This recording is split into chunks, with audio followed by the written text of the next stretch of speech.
Every time you have the ability to conduct a financial transaction, just pause for a sec and ask, how can I create a stream of income out of this rather than adding this to the mountain of money? Welcome to the Wealth Strategy Secrets of the Ultra Wealthy podcast, where we help entrepreneurs like you exponentially build wealth through passive income to live a life of freedom and prosperity. Are you tired of paying too much in taxes, gambling your future on the stock market, and want to learn about hidden strategies for making your money work for you? And now your host, Dave Wolcott, serial entrepreneur and author of the best-selling book, The Holistic Wealth Strategy. Hey everyone, welcome to Wealth Strategy Secrets of the Ultra Wealthy. I'm your host, Dave Wolcott, and today we have an exceptional guest, Matt Theriault, a real estate investor, educator, and former Marine who transformed his life from the music industry to building passive income through real estate. Matt has a unique story. After a sudden shift in the music industry left him without a career, he pivoted to real estate, discovering the power of passive income and financial freedom. Today, Matt will share the journey that took him from bagging groceries to achieving financial independence in just 3.5 years. We'll dive into his creative financing strategies, insights on passive income, and mindset shifts that led him to success. Whether you're new to real estate or looking for ways to accelerate your passive investing journey, this episode is packed with invaluable wisdom and actionable advice. But before we dive in, if you've been enjoying the show, please take a moment to subscribe to Wealth Strategy Secrets and share it with your friends or colleagues who are on their own wealth building journey. Let's jump in. Matt, welcome to the show. Thanks, Dave. Appreciate you having me. Nice to be here. Yeah, awesome to have you on the show, Matt. And for those folks who are not familiar with you, haven't heard you on your podcast or anything, why don't we start with your origin story and tell us, Brother Marine, about how things really started for you and what was that transformational moment that really got you into real estate and passive investing? Super. No, thanks. Yeah, when I got out of the Marine Corps, I spent the next 15 years of my life in the actual music business. I had a small little record label. We had major label distribution, and it was great. It was like just living my dream life. And one day, this little thing called the digital download came along and kind of disrupted the whole industry, turned everything upside down, and people stopped buying compact discs, and they stopped buying albums. So that kind of put me out of business really, really fast. You know, in hindsight, it's clear what happened. But at the time it was happening, it was like, why isn't anybody buying anymore? Why are the stores sending all my products back? What's going on, right? It was super fast. Because we had an independent hip-hop label. And any genre, whether it's independent hip-hop or independent rock or independent dance, whatever it may have been, that independent audience, they embraced that digital download far before the general population did. And so, you know, it just wiped us out and no one had any idea what happened. Like, we're doing this formula for years and everything works, and all of a sudden it didn't. So that was at the age of 34. And, you know, I went out and tried to figure out what I was going to do next in my life. There wasn't a whole lot of demand in the job market for an out-of-work music entrepreneur. So, I mean, I tried selling cars. I tried selling insurance. I didn't finish college. I didn't need to. I was making so much money. It just didn't make sense for me to do so. So I didn't have like any sort of credentials or anything like that. And that's what every single job of any sort of significance was demanding. And, you know, started to get a little hungry, literally. So I had to feed myself and ended up bagging groceries. So at the age of 34, doing that and starting life from scratch, that just wasn't a place I'd ever really imagined myself being.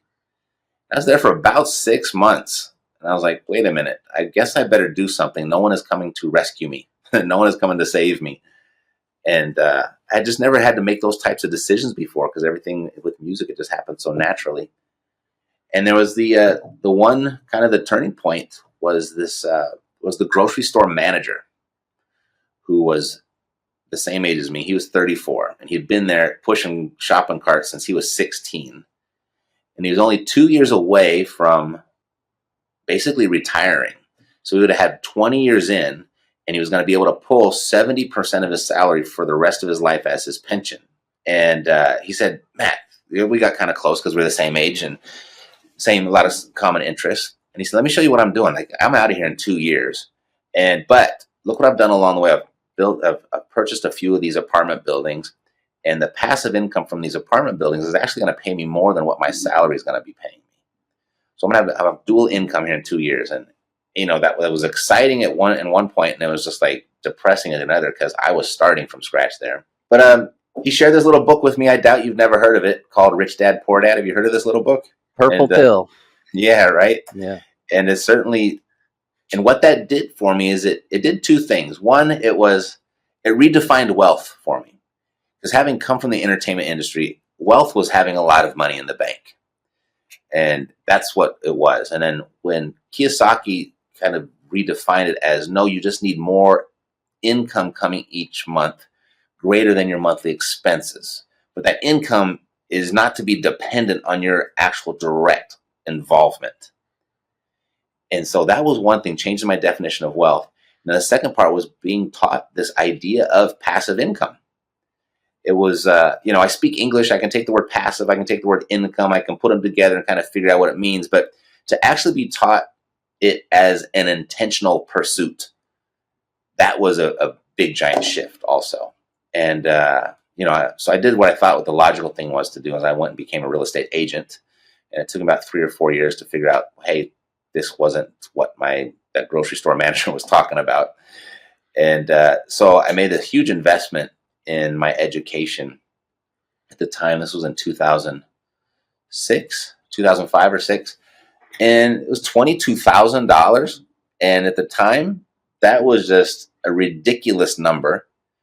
And I remember going home for the holidays and telling my grandma what I had done, that I was going to go be a real estate investor. And actually, just so you know what type of family I came from, the whole time I was making millions in music, my grandma was just like, well, when are you going to get a real job, honey? You know what I mean? Like, and it was the wealthiest person in my family at the time, and she just never got it. And when I actually ended up bagging groceries, she was like, oh, thank God. So do they have benefits?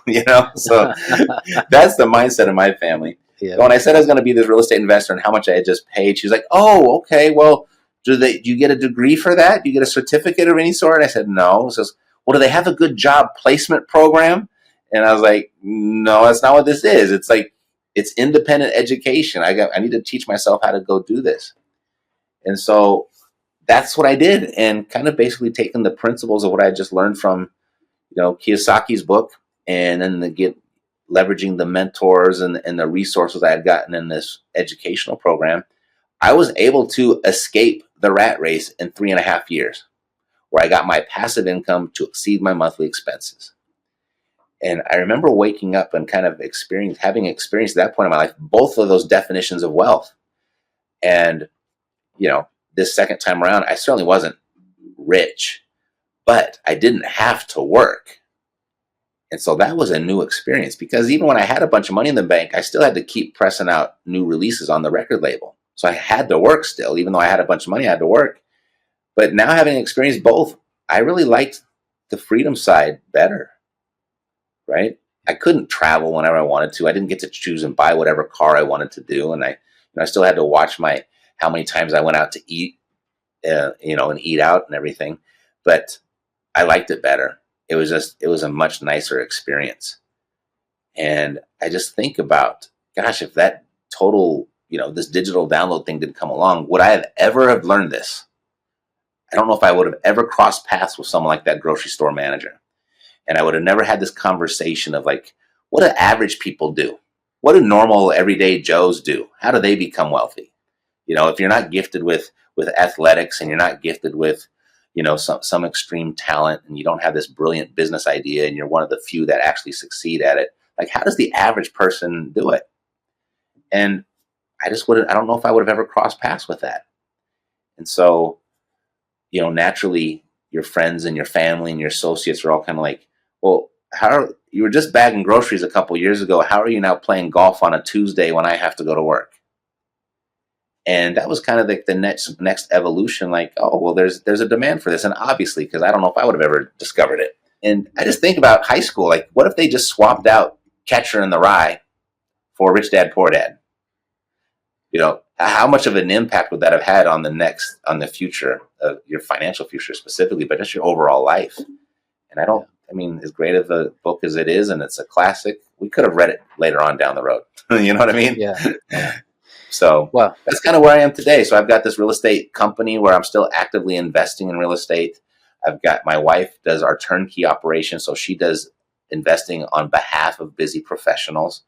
And then I have an education component where people that want to be hands-on and do it themselves, like active investors, then they can come to us for that as well. And this is what we've been doing for the last 14, 15 years now. yeah, that's quite a journey, Matt, for sure. And Mm-hmm. I think you really hit the nail on the head. And really, the root cause of the issue that's out there is lack of education, Mm-hmm. because we were not taught this anywhere. And I don't care what university you went to, what part of the world, frankly, you Mm-hmm. come from.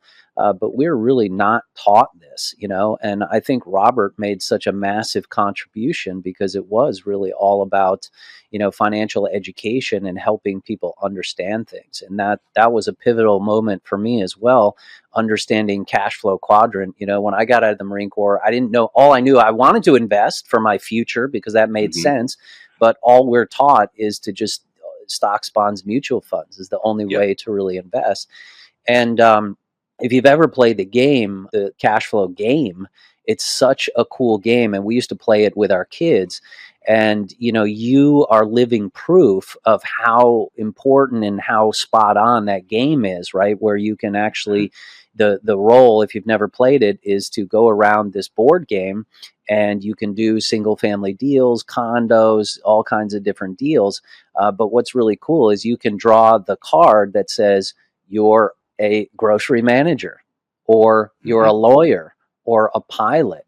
And what's amazing is the grocery bagger, the grocery manager, can actually get out of the rat race quicker than the lawyer can if you Yep. understand the fundamentals.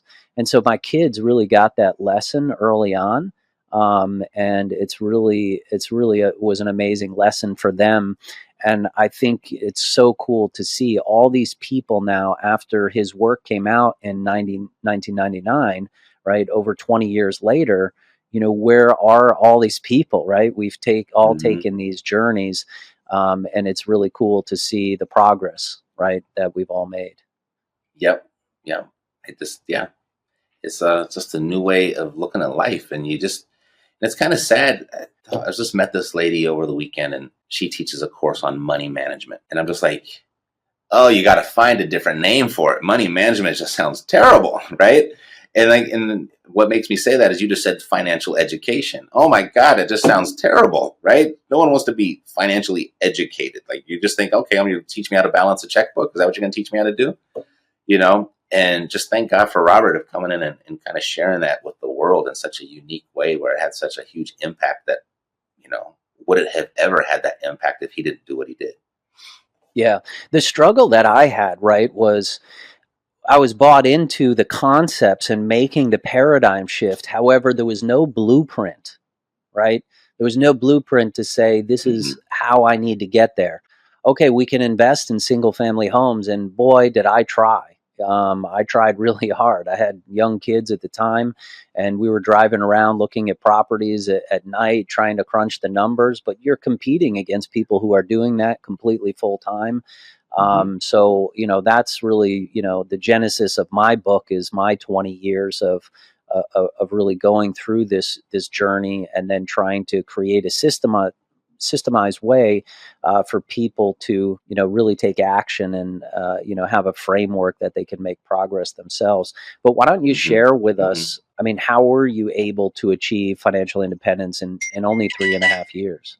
Well, with just to go, it sounds like a promotion for the book, but I guess it's deserving. The formula is, you increase your passive income to exceed your monthly expenses.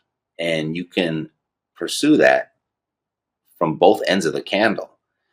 And so, you're increasing your passive income, but if the goal is to get that passive income to exceed the expenses, you can also work on pressing down your expenses. Right. So that was kind of my whole strategy. I was, after, I filed bankruptcy from the record label and my music business, the wife didn't appreciate that. So she left. So I found myself single. So it was something kind of rather easy for me to do at the time, was to press my expenses way down and go ahead and pursue. And those deals. And I've started with single family, and I still invest in single family today. But it was just like every time I was able to acquire one of those properties, okay, there's an extra $300 towards the monthly passive income. There's an extra $300, and it was just kind of slow and steady until I did that. But what I understood was that's so unique about real estate. And I was telling you before we started recording, like I really look at my whole platform, even my newest book, Escape. I consider it it's a money book disguised as a real estate book. And so it's just real estate just happens to be the vehicle that checks so many boxes when you're trying to escape the rat race, right? It produces the passive income. And so we have the cash flow. It produces the appreciation, the long-term appreciation. So you have this massive hedge against inflation. You have the amortization thing. So you have the actual tenant that is buying the property for you. And so there's an amazing part there. And then you have this huge profit center where it comes to the depreciation and the deductions. And so if you're going to suppress your expenses, Dave Ramsey and Susie Orman will tell you to cut out your daily latte, right? Well, if you really want to attack a problem, I was like, let's work from big to small. So if the goal is to, suppress those expenses, let's start with the biggest expense in life. And that's your tax bill. So just by investing in real estate, I mean, you create the cash flow, you create the appreciation, you have somebody else buying the asset for you, and you're suppressing your expenses, your biggest expense in life. So it's like just that one action checks all these boxes and can set you on the path faster than any other asset class out there that's available to the average person. So that was just the goal. I was just slow and steady for the race for 3.5 years. And I started looking at the stats.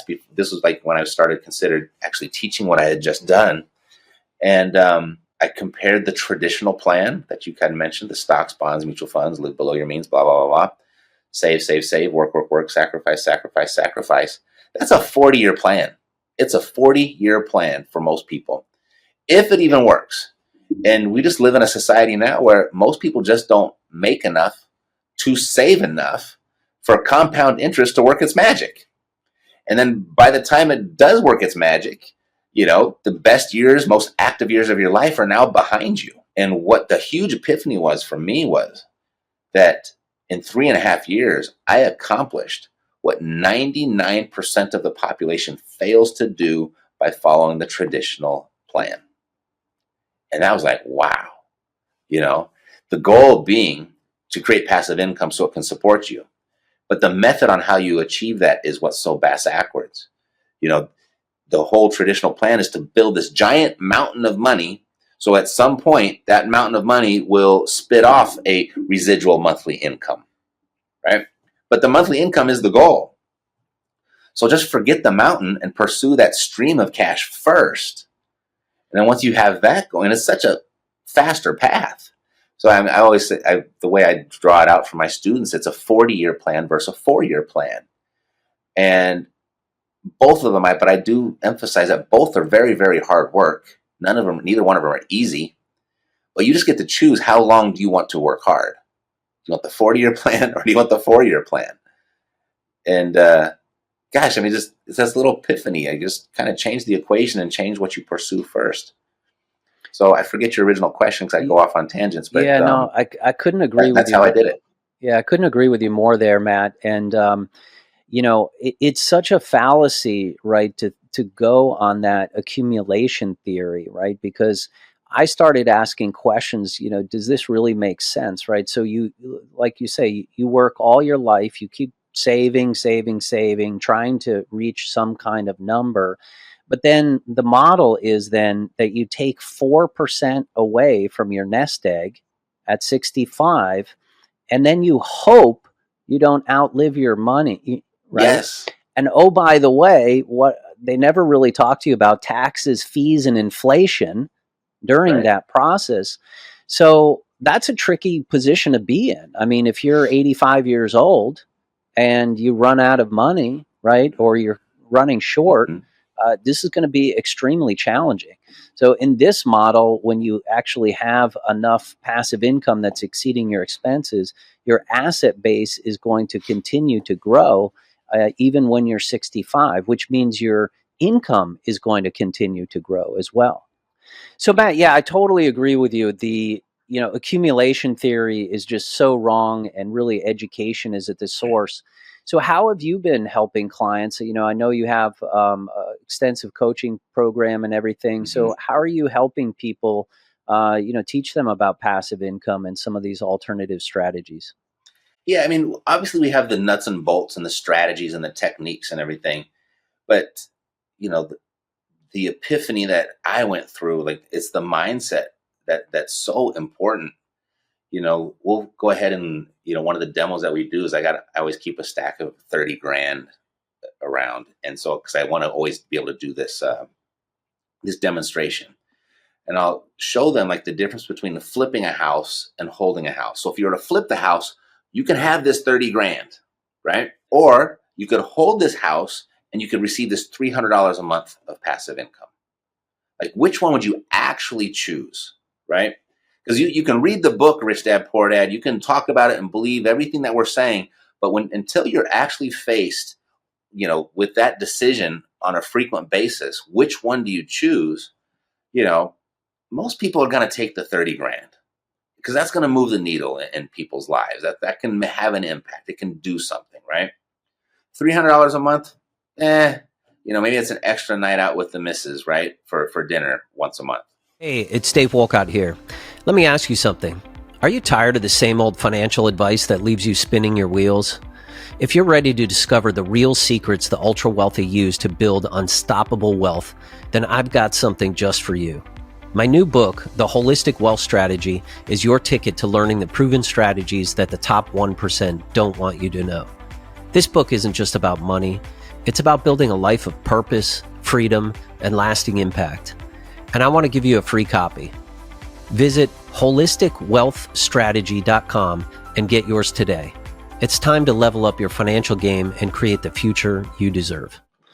But if financial freedom is really important to you and you want to get your passive income to exceed your monthly expenses, you're never going to get there until you start choosing the passive income, right? You can't get $10,000 a month of passive income until you choose your first property that gives you $300, $500 a month in passive income. But people will just always take this $30,000, and what they're doing is they're constantly prolonging their journey. And we have this demo of how we lay it out. Like, okay, so if you're on the financial planner plan, right? They say very conservatively, we can go ahead and take all of your money, put it somewhere, and it's going to give you a 5% return, 4% return, something like that. And that's what you can depend on living on the rest of your life. So that's kind of the plan that most financial planners will present to their clients. Well, if you do that, you're going to need $2.4 million. You're going to have to save that to be able to live off of the 4 or 5% to receive the $10,000 a month in passive income. So how many of those $30,000 houses do you have to flip to get to that, to save $2.4 million? I mean, it's like 80 houses or something like that, right?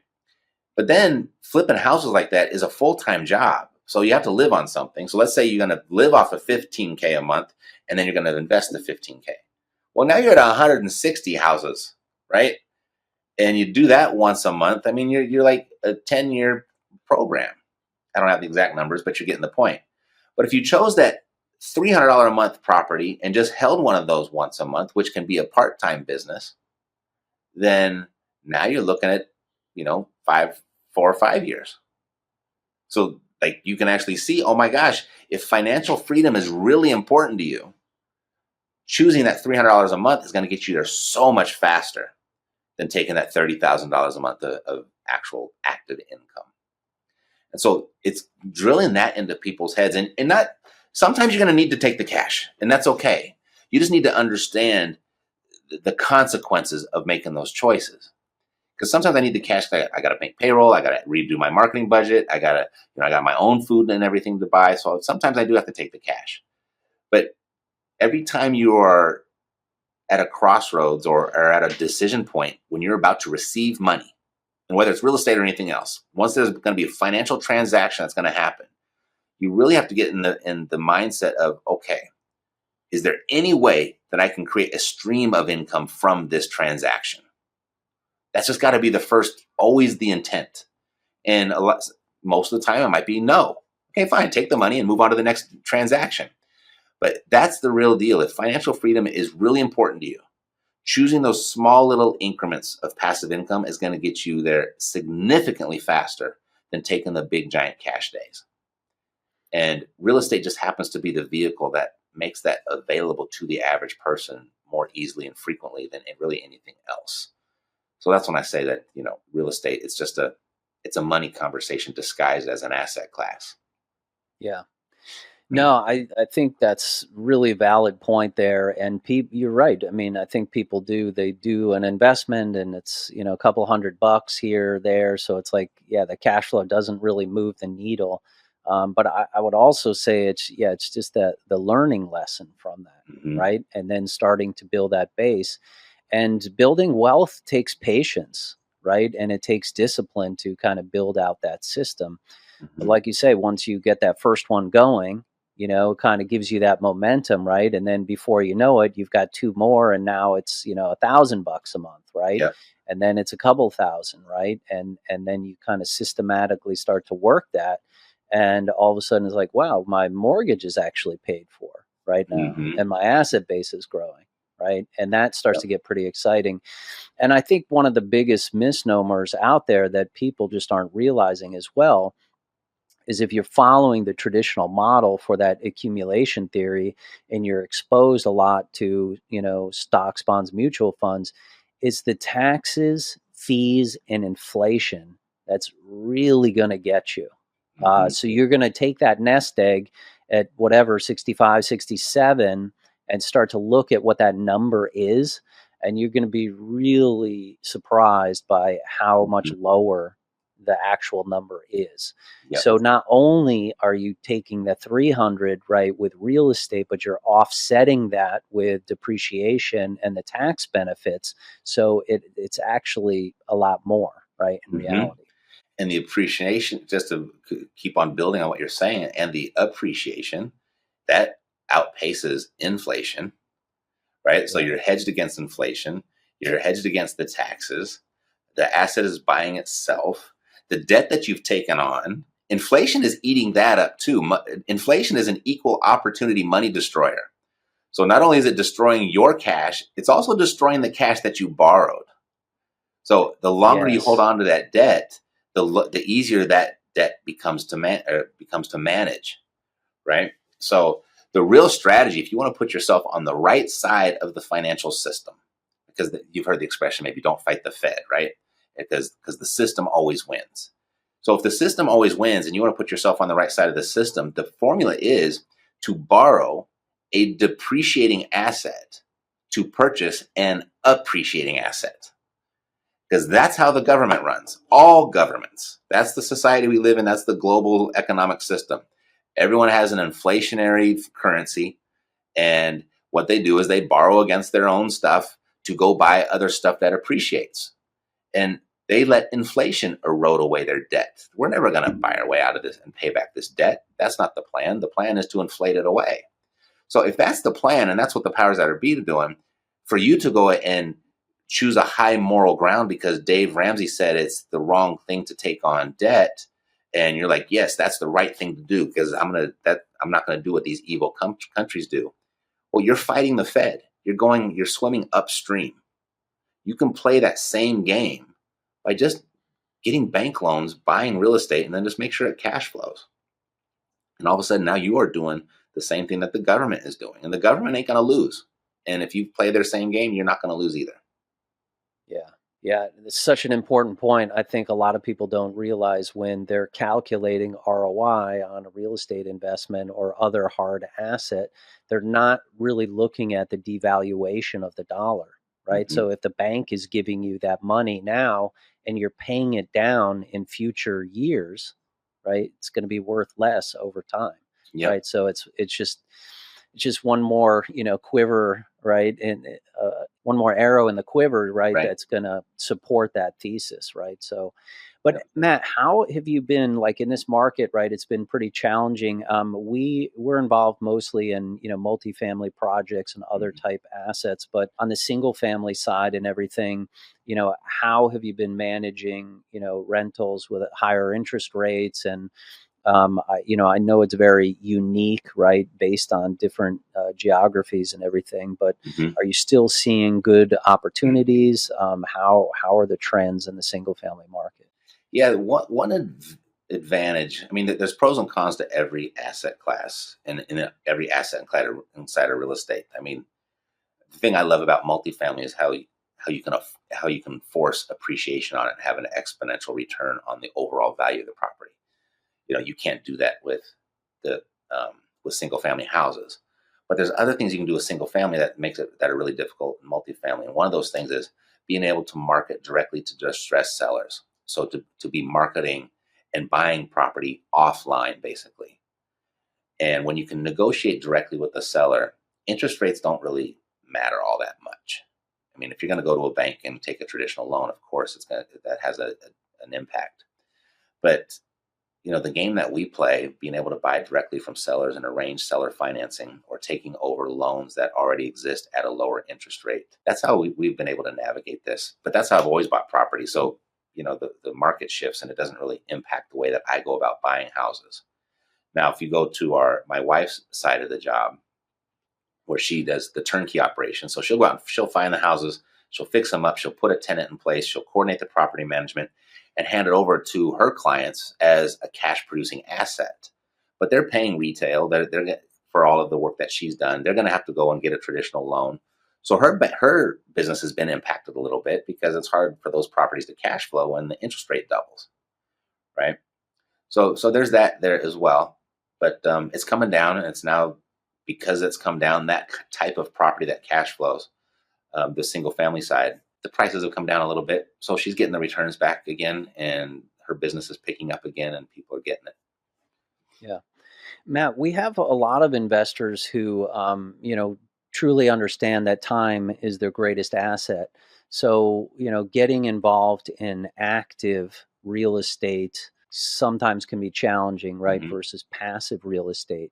But how have you coached people to go through that thought process on, does it make sense to, purchase something active, versus passive like a syndication or a turnkey? Hmm. Well, every person is different, right? They have different intentions and goals. They have different resources available to them. And then they have, different desires and how they want to go about it.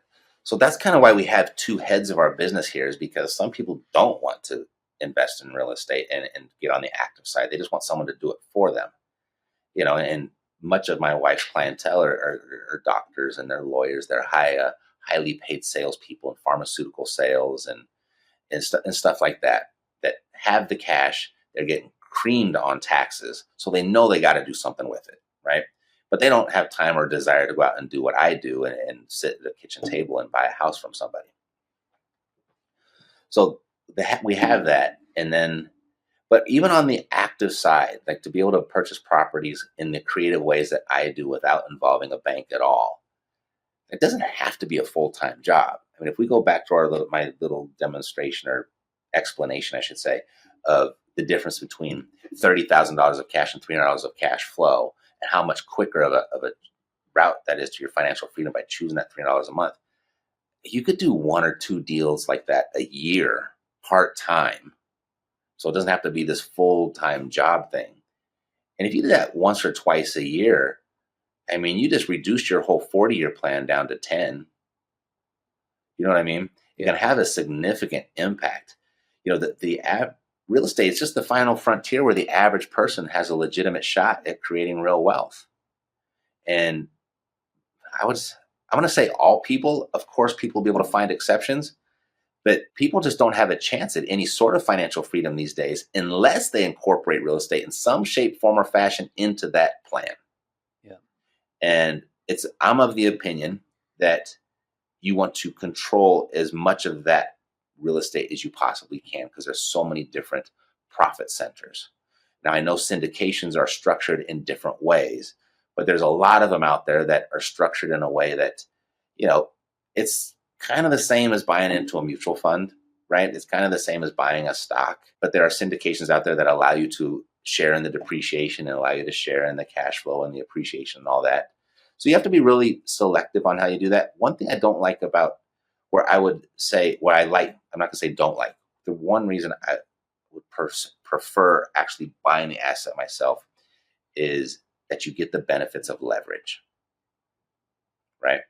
Because that's a 5x multiplier just on the appreciation scale. But then people are like, well, I don't want to manage tenants. Well, then maybe the syndication is a better choice for you then, right? So there's not a perfect one. If you have a good mix of all of them, I think you're probably adequately positioned for whatever you want to do. The other side would be like seller finance notes, right? People like to go in and buy notes. And they think this is great because this is passive income, no tenants, no toilets, no termites. I don't have to deal with any of that. It's a straight passive income. Let's just go do more of that. Well, then again, you lose the ability to leverage, right?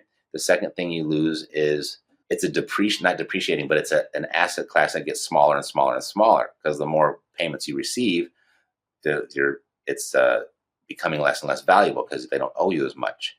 And then that gets beat up by inflation because now you're on the wrong side of holding the debt. And then what was the other thing that it gets you with is the depreciation, the inflation, and and it's taxed at it's taxed as ordinary income, not passive income, right?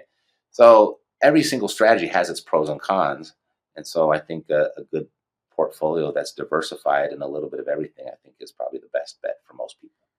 What are a couple of examples of some creative financing that you've seen people use? Well, this is what I do every day is where someone calls me, and I deal with the people that need to sell, not the people that want to sell. Okay, so there's a difference. That's about 7% of the market. 93% are just going to call a real estate agent and sell their house the traditional way. That's not who I deal with. But the people I deal with is, they've got a house that might not be in the best shape. They don't have the means to fix it up, and they just need to sell it, right? So they'll come to me and ask me to buy their house, but a lot of times they're a little bit delusional in the sense that everyone thinks they live in the Taj Mahal and they think they have their own little castle. And so there's other investors out there like me that are going to try and buy that property at a deep discount. I'll give you 60% of what it's worth, 70% of what it's worth, 50% of what it's worth, depending on the condition. We can offer close to full price if they'll take some money now and the rest later, right? So rather than going to a bank and getting a loan and making payments to the bank over time, I can just make payments to the seller over time. So that's one of the primary ways. There's always some sort of structure around that concept. I'll give you a little bit of money now, and I'm just going to pay you over time.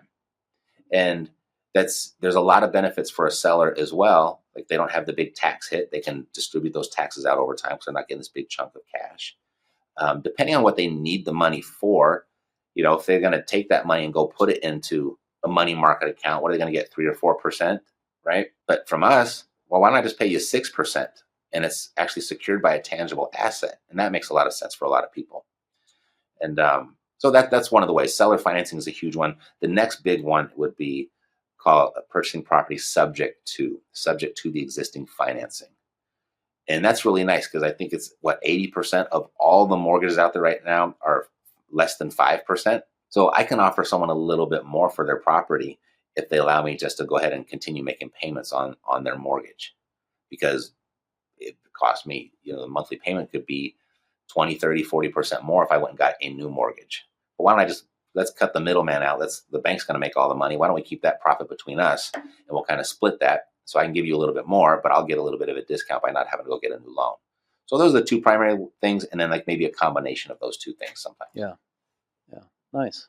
Mm-hmm. Matt, how about on the personal productivity side? I know you're a big guru, right, in terms of habits and peak performance. Do you have any top habits that you use? Top habits. I think if you enjoy what you do, you don't really have to force yourself or be disciplined in any habits, right?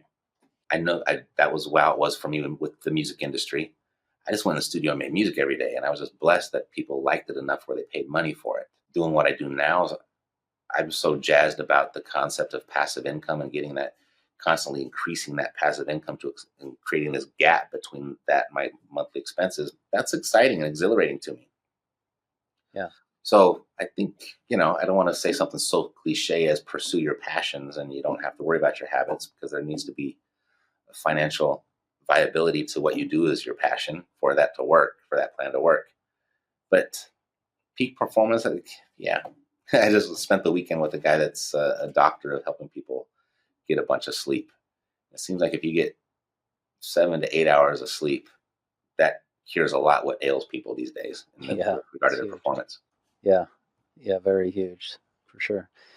Well, yeah, this has been super insightful, Matt, for sure. If you could give the listeners just one piece of advice about how they could accelerate their own passive investing journey, what would it be? I think it's going to be what kind of I laid out earlier was every time you have the ability to conduct a financial transaction, just pause for a sec and ask, how can I create a stream of income out of this rather than adding this to the mountain of money? And if there's no answer, no big deal. Take the money and go do the next transaction. But always, if financial freedom is important to you, always choose the stream of cash first. You're going to get there a lot faster. Yeah, no, that's solid. I think at the end of the day, it's really all about freedom, right? We want freedom of money, right, to be able to live the lives that we want to have. But with that comes freedom of time, right? To spend your time how you choose. It's also freedom of purpose, right? And that ties to your passion comment, right? About just really waking up every day and just being, I love the words, really fascinated and motivated about the work that you're doing, because then it doesn't really seem like work, and you're creating impact in the world with what you're doing. And then also, I think, freedom of relationships is important too, and choosing who you want to work with, who you want to spend your time with. Because sometimes if you're in a W-2 job, you just have no choice, right, in what that is.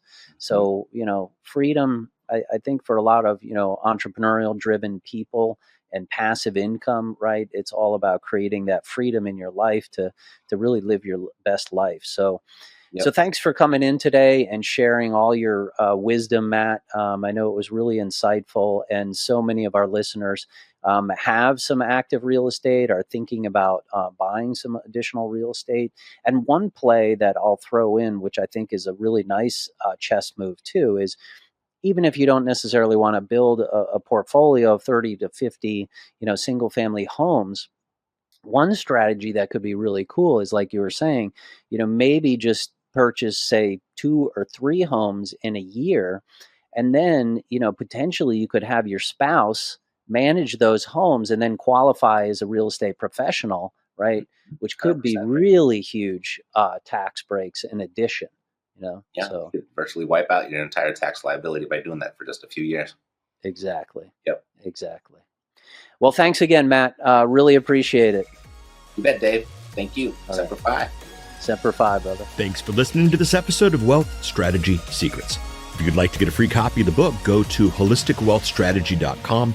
That's holisticwealthstrategy.com. If you'd like to learn more about upcoming opportunities at Pantheon, please visit pantheoninvest.com.